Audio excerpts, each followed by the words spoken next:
Previous question को हम लोग सॉल्व कर रहे हैं। इसकी मदद से आप तैयारी 4 में किस तरह की पैटर्न आएगा, किस तरह का प्रश्न आएगा, आप एक अनुमान लगा सकते हैं और उस हिसाब से तैयारी कर सकते हैं। तो चलिए प्रश्न में हम लोग चलते हैं। लिखा है कि द्विघात समीकरण की जड़ों का गुणनफल है। एक द्विघात समीकरण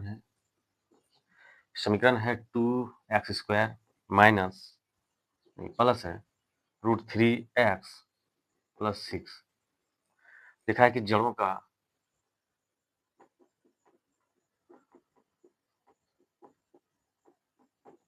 गुणनफल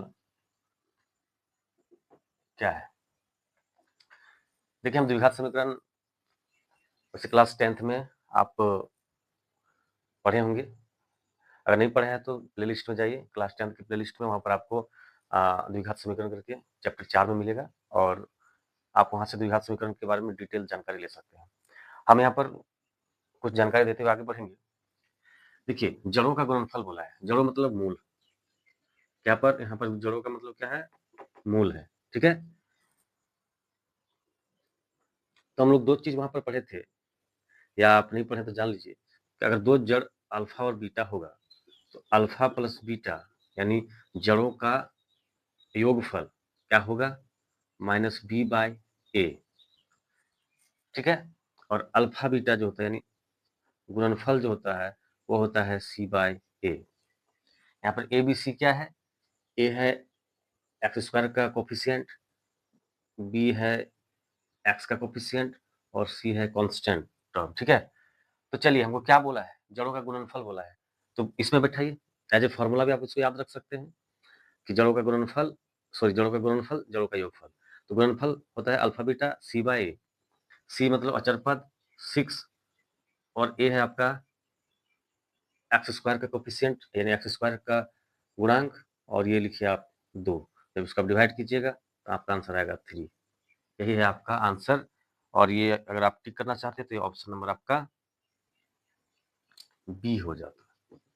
ठीक है, चलिए नेक्स्ट क्वेश्चन है, यदि एक बेलनाकार पाइप की लंबाई 70 सेंटीमीटर और उसका व्यास 2.2 सेंटीमीटर और 1 सेंटीमीटर क्यूब घनफल पाइप का वजन 10 ग्राम है तो उसका वजन है। देखिए पिछला क्वेश्चन में हम लोग कुआं वाला प्रश्न दिए थे कि कुआं से मिट्टी निकाला जा रहा है और उसका प्राइस क्या होगा निकालने का, तो यहाँ पर भी उसी तरह से है, हमको आयतन पहले निकालना होगा, उसका वॉल्यूम निकालना होगा। चूंकि बेलनाकार पाइप है, पाइप कैसा है, बेलनाकार,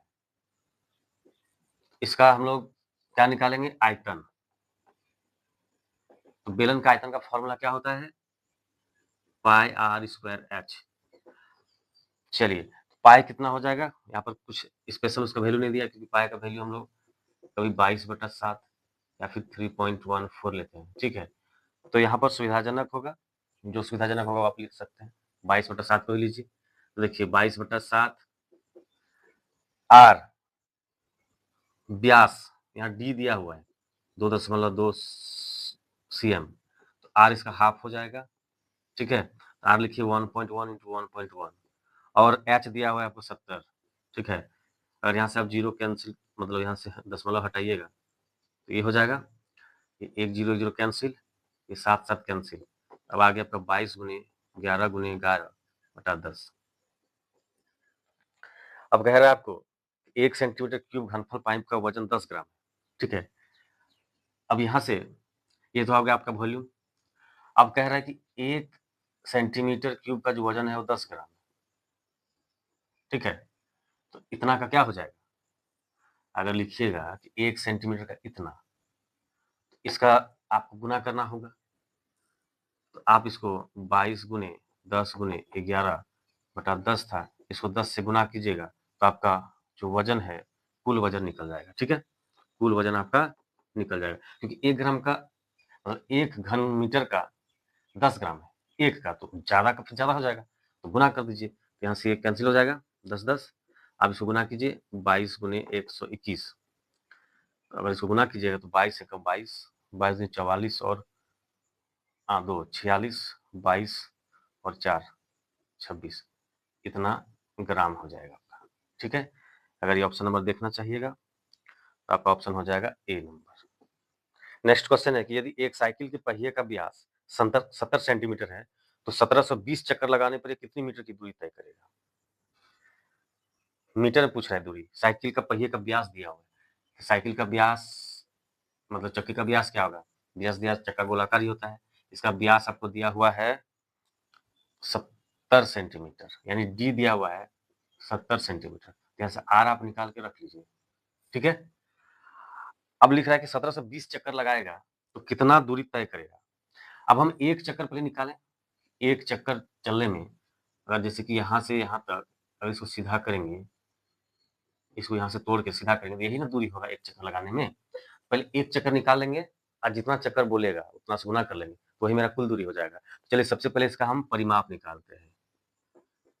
परिमाप या एक चक्कर में दूरी कह सकते हैं।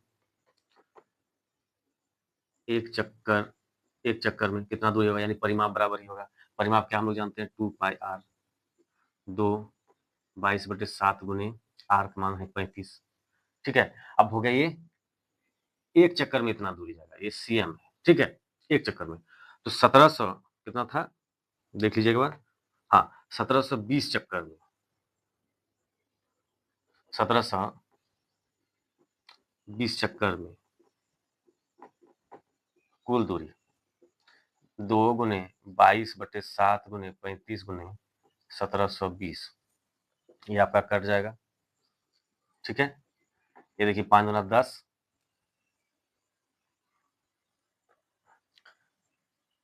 हाँ, इसको 5 गुना 10 कर लीजिए। अब 10 को यहाँ से गुना कीजिएगा तो एक 2 जीरो और बढ़ जाएगा। अब इसको गुना कर लीजिए, 2 जीरो रख लीजिए, 22 दूनी 44 हो जाएगा, ठीक है। और 22 सत्ते हो जाएगा 154 और 2 156, बच गया आपका 15, 22 और 15 आपका हो जाएगा 37, यानी इतना आपका हो गया सीएम। लेकिन पूछा जा रहा है आपको आंसर मीटर में, ठीक है। क्या पूछा जा रहा है, मीटर में पूछा जा रहा है। अच्छा 22 दूनी 44, यहाँ पर 78 हो जाएगा, ठीक है।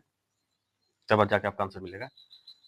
तो जब ये सेंटीमीटर है, इसको मीटर में डिवाइड कीजिएगा तो 100 से डिवाइड करना होगा। यहाँ तक सीएम था, ठीक है। अब जब इसको 100 से भाग दे दिए, मीटर बन गया, ये 2 जीरो कट जाएगा, यानी 37 84 मीटर आपका आंसर हो जाएगा, आंसर नंबर ए, ठीक है। तो एक्चुअली ये सब आप कोई शॉर्टकट मेथड नहीं होगा, आपको यही फॉलो करना होगा। हाँ, आप इसमें कोई स्टेप को गायब कर सकते हैं, ये सब इतना लिखना नहीं है। स्टेप को आप यहाँ से गायब कर सकते हैं, लेकिन जो फॉर्मूला है 2 पाई आर आपको करना होगा। यहाँ पर बच सकते हैं कि आप यहाँ पर गुना नहीं कीजिए, क्योंकि बार-बार गुना करने से क्या फ़ायदा? यहाँ पर आप गुना मत कीजिए। ये सब है समय बचाने का तरीका। यहाँ पर गुना मत कीजिए, क्योंकि आगे हमको गुना करना ही पड़ेगा। देखिए यहाँ पर फाइनली हम यहाँ गुना किए, जो भी कट-कुट करके यहाँ पर फाइनली मेरा आंसर आ गया। ठीक है? चलिए नेक्स्ट प्रश्न जो है, देखिए नेक्स्ट प्रश्न बहुत बेहतरीन प्रश्न है और इस तरह के प्रश्न बराबर पूछा जा रहा है। बीपीएससी से लेकर के जो भी रेलवे का एग्ज़ाम होता है, यहाँ से भी वहाँ भी पूछा जाता है, तो आपको वहाँ पर भी ये मदद करेगा। कह रहा है कि 20 कुर्सियों को बेचने पर हरि को 5 कुर्सियों के विक्रय मूल्य के बराबर लाभ प्राप्त होता है। तो लाभ का प्रतिशत है। देखिए 20 कुर्सियों को बेचने पर इसको शॉर्टकट मेथड सब बनाइए, ठीक है? एकदम शॉर्टकट क्या? मतलब सिंपल है, अगर 20 कुर्सी का दाम हम ₹20 रख लेंगे, तो 5 कुर्सी का ₹5 हो जाएगा, है ना? यानी 20 कुर्सी का विक्रय मूल्य जो है, अगर 1 कुर्सी का सेलिंग प्राइस अगर हम ₹1 रखें, ठीक है? तो 20 कुर्सी का कितना हो जाएगा? ₹20, फिर 5 कुर्सी का कितना हो जाएगा? ₹5, ठीक है? 20 कुर्सी का विक्रय मूल्य ₹5, 5 कुर्सी का विक्रय मूल्य क्या है? ₹5। तो अब देखिए ये आपका क्या है? ये है आपका एसपी, ये आपका है लाभ, यानी प्रॉफिट, ठीक है? तो इतना लाभ है, सॉरी इतना विक्रय मूल्य है, इतना लाभ है, तो क्रय मूल्य कितना हो गया?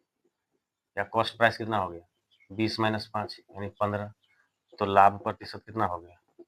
15 गुने 100 बटा सॉरी लाभ 5 है, 5 गुने 15 बटा 5 गुने 15 बटा 15 सो 3 आया, यानी 3.33 कंप्लीट 1/3 यही हो जाएगा, है ना? प्रतिशत आंसर ऑप्शन नंबर ए, यानी कुछ नहीं था, 20 कुर्सी का विक्रय मूल्य हम लोग मान लिए कि 20 रुपया है, तो 5 कुर्सी का 5 रुपया होगा। तो क्योंकि हम लोग लाभ या हानि हमेशा क्रय मूल्य पर निकालते हैं। क्या करते हैं? लाभ, हानि जो भी होता है, उसका हम लोग हमेशा क्रय मूल्य से कंपेयर किया जाता है और हम लोग यहाँ पर क्रय मूल्य निकाल के रख लिए और लाभ प्रतिशत निकाल के अपना आंसर हो गया। क्वेश्चन है, एक शंक्वाकार तंबू को 50 मीटर चौड़े कपड़े से बनाने के लिए कितने कपड़े की आवश्यकता होगी, जिसके आधार की त्रिज्या 7 मीटर तथा ऊंचाई 24 मीटर हो? देखिए, एक आपका कपड़ा है इधर पर दिया हुआ है, इसका चौड़ाई दिया हुआ है 50 मीटर, ठीक है? तो कह रहा है कि कितना लंबा कपड़ा चाहिए ताकि एक शंकु बन जाए मेरा। एक शंकु मतलब इस तरह का तंबू बनाना चाह रहे हैं, इस तरह का एक तंबू बनाना चाह रहे हैं और इस तंबू का जो है त्रिज्या है 7 मीटर और ऊंचाई जो है ये है आपका 24 मीटर, ठीक है? तो देखिए, इसी कपड़ा को यहाँ पर लगाना है, यानी दोनों कपड़ा जो है उसका जो क्षेत्रफल है, कपड़ा का क्षेत्रफल उसी कपड़ा को यहाँ पर लपेटे, यानी इस तरह का एक तंबू बनाए हैं। यानी दोनों का ही क्षेत्रफल क्या होगा? बराबर होना चाहिए, कपड़े का क्षेत्रफल बराबर होना चाहिए। यानी कि शंकु का क्षेत्रफल क्या हो जाएगा? शंकु के पृष्ठीय कह सकते हैं यहाँ पर, क्योंकि सिर्फ पृष्ठ में लगा हुआ है। पृष्ठ क्षेत्रफल क्या होता है? फॉर्मूला पाई आर एल। पाई का मतलब हो जाएगा 22/7, आर का मतलब है 7 और एल यहाँ से आपको निकालना पड़ेगा। देखिए, एल का ऐसे फॉर्मूला होता है एल स्क्वायर बराबर H square plus R square, ठीक है? तो एल एच है 24, आर है 7। इसको जब कीजिएगा तो 24 और 7 जो होता है ना, ये 25 के साथ ट्रिपलेट बनाता है, इसलिए 25 हो गया एल। ये सब थोड़ा याद रखिएगा। ट्रिपलेट जैसे कि 24, 7, 25 के साथ ट्रिपलेट बनाता है, इसको याद रखना है आपको। कुछ कुछ ट्रिपलेट है जिसको याद रखिएगा तो इजीली बनेगा। देखिए, यहाँ पर 25 आ गया, ये 7 कैंसिल, इसका एरिया कितना आएगा? 22 गुना 25, ठीक है? अब हम ज्यादा नहीं करते, यहीं पर कर देते हैं।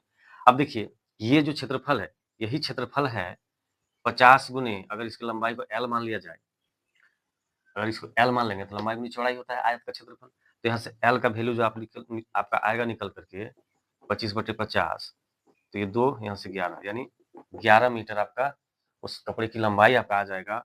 और यहाँ से ऑप्शन नंबर आप देखिएगा तो बी नंबर, ठीक है?